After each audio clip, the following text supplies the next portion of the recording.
ഇന്നൊരു പാളിപ്പോയ ഉഴുന്നുവടയുടെ റെസിപ്പിയാണ് കാണിക്കുന്നത്. ആരും ഇത് നോക്കി ഉണ്ടാക്കല്ലേ. ഫസ്റ്റ് ടൈമാണ് ഞാൻ ഉഴുന്നുവട ഉണ്ടാക്കുന്നത്.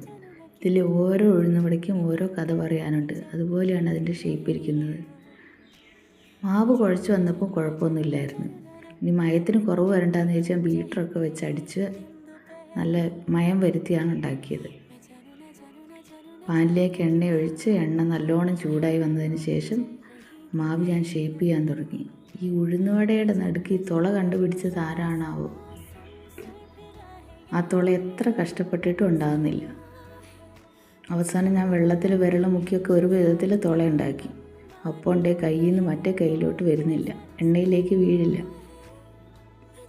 അങ്ങനെ തവിയുടെ നടുക്ക് തുള തുളച്ച് ഉണ്ടാക്കാമെന്ന് വിചാരിച്ചു. അപ്പോൾ ഉണ്ട് പിന്നെ ഒരെണ്ണം തുള വന്നു. ആ കോൺഫിഡൻസിൽ പിന്നെ ഉണ്ടാക്കി. ഒരെണ്ണം കരിഞ്ഞു പോയി.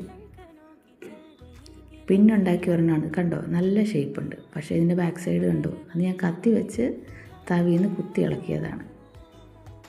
ഇതുണ്ടോ, ഒരു സൈഡ് ഉഴുന്നുവട, ഒരു സൈഡ് ബോണ്ട. ഇത് ഉഴുന്നുവട ആകണമെന്ന് ആലോചിച്ചിരിക്കുന്ന ഒരെണ്ണം. എനിവേ ടേസ്റ്റിൽ വലിയ വ്യത്യാസമൊന്നും ഇല്ലായിരുന്നു. എന്നാലും പെർഫെക്റ്റ് എന്ന് പറയാൻ പറ്റില്ല.